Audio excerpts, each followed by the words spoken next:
আসসালামু আলাইকুম। আমাদের বাসায় খরগোশের নতুন করে আবার বাচ্চা তুলেছে। তো আপনাদের সবাইকে বাচ্চা কোলে দেখাচ্ছি, আমাদের সাথেই থাকুন।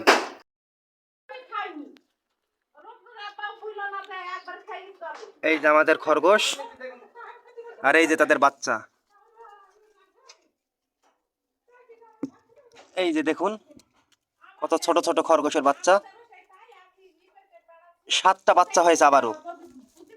গতবারও 7টা ছিল, এবারও 7টা বাচ্চা হয়েছে, আলহামদুলিল্লাহ। দেখুন কত সুন্দরভাবে শুয়ে আছে আর কিলবিল করছে।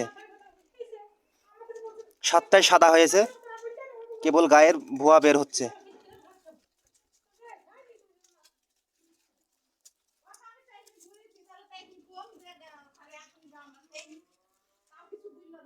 আমরা এই যে কফি খাওয়াই, এই যে দেখুন কত সুন্দর।